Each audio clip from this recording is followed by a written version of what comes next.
Buenas tardes, bien hallada. Un auténtico placer recibirle en el programa con el título Alguien en tus labios y con esta imagen, esta portada.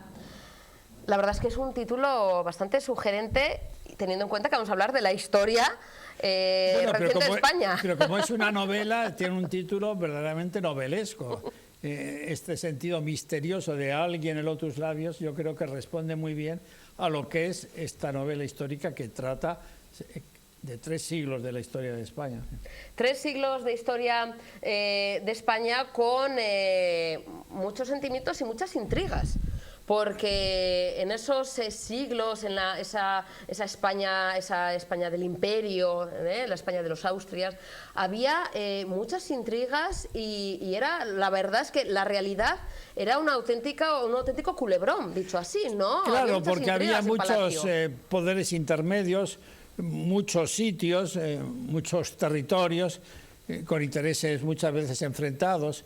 Y claro, es un libro, claro, tiene una intriga fundamental a través de ciertos personajes históricos y otros que no son históricos, que son de ficción, porque esta es una novela que está escrita con mimbres históricos, ¿no? Pero no deja de ser una novela, ¿no? Y hay personajes reales a los cuales yo llego también a través de la literatura, porque me meto en el mundo de lo que pensaban, de lo que oraban, de lo que recelaban, ¿no? Y esto pues no había podido llegar yo como historiador y llego como novelista. ¿Qué pasa detrás de ese carácter taciturno de Felipe II retratado en el libro? Bueno, pues hay un soliloquio en el cual él pues duda de lo que está haciendo. Está teniendo muchos problemas en Flandes con levantamientos. ¿A quién debe mandar? ¿Debe mandar a Alba, que ya lo mandó, o debe mandar a su hermano Juan de Austria? Es decir, todos estos problemas, muchas veces a través de una trama amorosa en distintas épocas, bueno, pues nos dan esta novela que yo creo y quiero que sea la realidad histórica de España, pero también el sentimiento de una España que en un momento está en su época de esplendor, en otro momento es la ceniza, como la conferencia que voy a pronunciar ahora, entre el esplendor y la ceniza, pero que es esa España que nosotros hemos heredado también. Una España entonces de contrastes, de polos opuestos, ¿no? Claro, de muchísimos contrastes, porque no cabe la menor duda de que se trata de la potencia más importante de la época, tanto en el siglo XVI como en el siglo XVII. El contraste del rico con el pobre, del poderoso con el marginado, del ganador con el vencedor, todos estos personajes pues aparecen en esta novela. Personajes que enriquecen, que están presentes en esta novela, Fernando, y que, como comenta, hay ficción y realidad. ¿Cómo ha sido un poquito encontrar ese equilibrio entre lo novelado, ¿no? La novela, la ficción, pero también, por supuesto, con esa vocación y con esa documentación importante que está presente en esta novela? Claro, yo pensé en una novela y entonces en crear solo personajes de ficción dije, muchas veces, como solemos decir, la realidad supera la ficción, la realidad es mucho más rica que la ficción y en este caso multitud de estos personajes históricos superan a cualquier posibilidad de fabulación y de creación por parte de un novelista. Y entonces en eso no me costó después añadir determinados personajes que son de ficción, que más o menos representan otro tipo de personas anónimas que también vivieron en los siglos XVI y XVII, que también amaron, que también se esforzaron, que también trabajaron, que también murieron, que también tuvieron relaciones con un Dios a veces que lo sentían como si fuera una persona próxima a ellos. Todo ese tema, un poco de lo que llamaríamos los alumbrados, esa religiosidad de que Dios se les está apareciendo continuamente y que pone siempre en camino a la televisión respecto de esas prácticas que están muy extendidas en el siglo XVI y XVII, a la propia Santa Teresa de Jesús, una santa pues de gran magnitud, también acusaron de ser alumbrado, al propio Ignacio de Loyola, pues de tener una cierta tendencia hacia esa especie de casi visión mística de Dios, o casi, bueno, pues como si Dios fuera un compañero de viaje, un compañero de trabajo. Fernando, en esta novela, Alguien en tus labios, encontramos, a pesar de los siglos que han pasado, temas muy actuales, como es la soledad que da el poder, como decimos, ¿no? Las fabulaciones, el amor, las intrigas, todos son temas universales que nos acompañan a pesar de los siglos, a pesar de la distancia.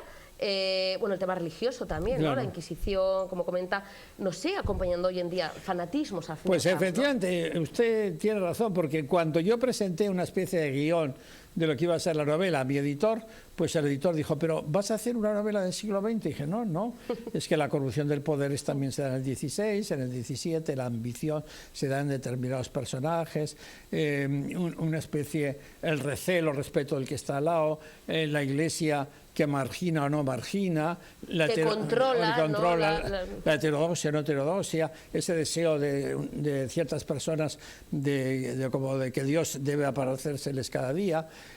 Luego un temazo que es las rebeliones territoriales, todo lo que ocurre en torno al conde-duque de Olivares, 1640, la separación muy momentánea de Cataluña, la separación definitiva de Portugal, todo eso pues parece que lo estamos viviendo ahora, ¿no? Es que también eso tiene que ser una novela y eso tiene que ser también la historia, es decir, no el presentismo de creer que el pasado es un presente, sino el creer que lo que a nosotros nos está preocupando debe tener una especie de respuesta en el pasado. Es decir, que hay que hacer la historia desde el presente, porque si no, y también la literatura hay que hacerla desde las inquietudes del presente, porque si no está condenada a ser incolora, inodora, insípida, y para eso pues es mejor, no sé, un concurso de bacalao al pil pil, ¿no? Mucho mejor que un libro que a veces igual no entretiene tanto. Este sí entretiene y por eso yo lo recomiendo vivamente, porque yo he tratado de instruir deleitando.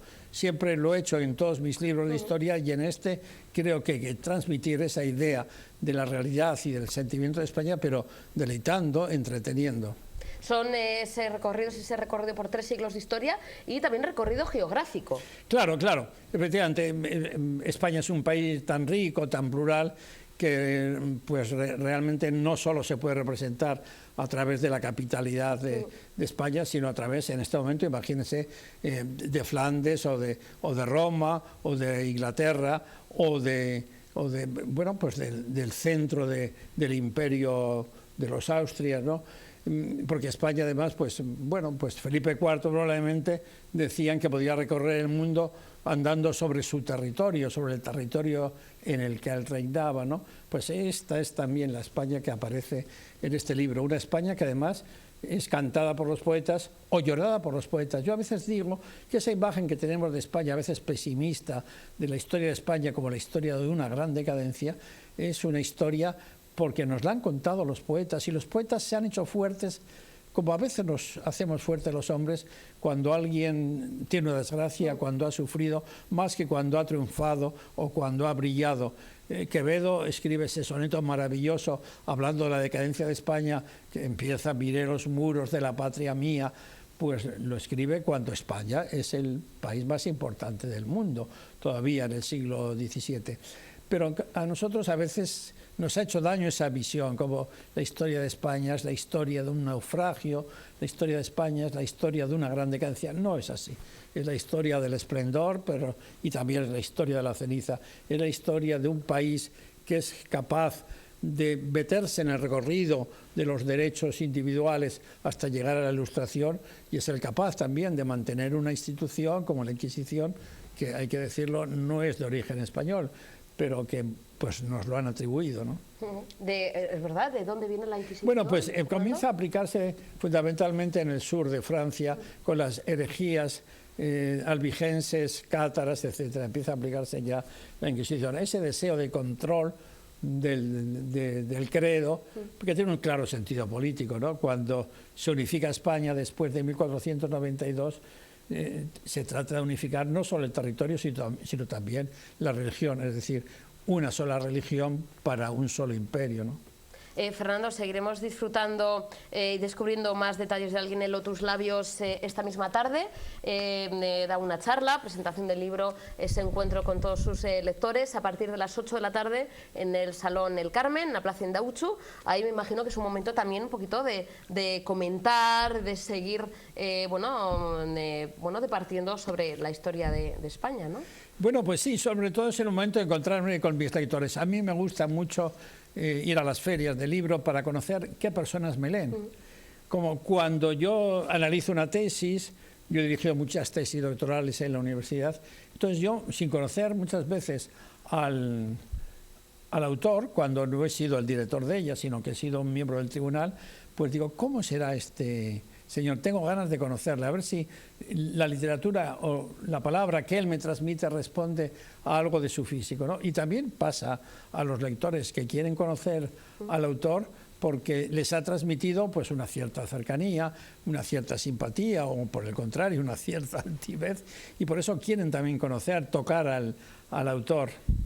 Pues esta misma tarde van a tener oportunidad, Fernando, para seguir disfrutando con su palabra, con su escritura, hoy a partir de las 8 de la tarde en el Salón El Carmen, en la Plaza Indautxu, en Bilbao. Fernando, espero verle dentro de muy poquito, porque la verdad es que es una auténtica gozada compartir este ratito con usted. Bueno, eso se lo dirás a todos, no se lo dice. Con esos ojos tan bonitos, no, se lo digo a todo el mundo, que tiene unos ojos muy bonitos, Fernando. ¿Cómo me pongo? Ya me ha subido la moral. Bueno, la estima, bueno, voy a dar una conferencia maravillosa. Voy a empezar diciendo eso, una gran Tiene unos ojos muy bonitos, tiene unos ojos azul como la chaqueta. Como un poco verdes, ¿no? Yo me fijo mucho en los detalles también. Muy bien, ya veo que sí, tú sí que los tienes, y todo, tú eres bonita, ¿no? O sea, bueno. Fernando, nos vemos cuando usted quiera. Un auténtico placer. Muchísimas gracias. Hacemos una última pausa para la publicidad, a la vuelta continuamos.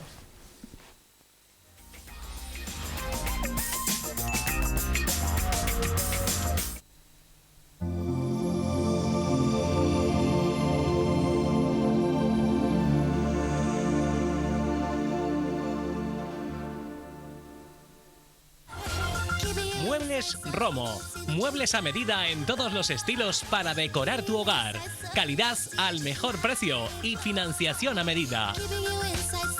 Venga a visitarnos. Estamos en Monte Gorbea número 8, Romo, Guecho.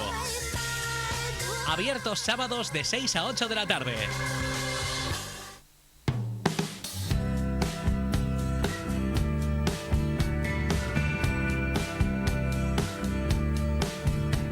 En Teningel Belleza disponemos de lo último en tratamientos faciales, corporales y depilación láser. Llámanos o pásate por nuestro centro y te informaremos de forma gratuita y sin compromiso. No lo dudes más, siempre es un buen momento para mejorar.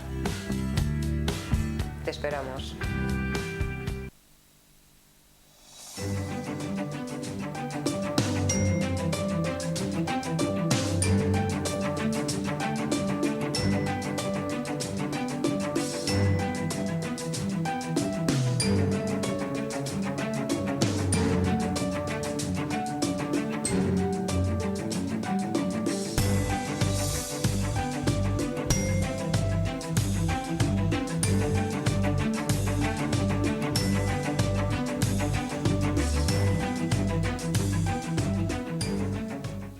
Apertura de Muebles Sestao. Disponemos de un amplio catálogo de mobiliario para el hogar. Armarios, dormitorios, salones, colchonerías, sillones, sofás, complementos, auxiliares en todos los estilos. Con lo último en diseño y calidad y financiación a medida. Muebles Sestao. Visítenos y descubra sus grandes descuentos por apertura. En Manuel Andrés número 5, Sestao. 94 495 39 79. Hay muy pocos lugares en el mundo que evoquen al mismo tiempo la elegancia y la deportividad. Mónaco destaca entre todos ellos. Y por eso la nueva creación de Lanscott, símbolo de tradición relojera suiza, solo podía llamarse así. Reloj cronógrafo Mónaco. Combina la elegancia del oro con el espíritu deportivo de la fibra de carbono de alto módulo, material estrella de la Fórmula 1. Y sobre todo lleva en su interior una maquinaria de precisión inigualable, propia de la mejor tecnología relojera. Consiga ahora un reloj único con los detalles exclusivos de los relojes de alta gama. Dial con 3 subesferas horizontales, inspirado en el salpicadero de un automóvil de competición. Trasera grabada, el cierre de seguridad. Llame ahora e infórmese sobre cómo conseguir el cronógrafo Mónaco por mucho menos de lo que imagina y pagándolo en pequeñas cuotas mensuales. Mónaco de Lanscott. Nunca la deportividad había sido tan exclusiva, con la garantía de galería del coleccionista.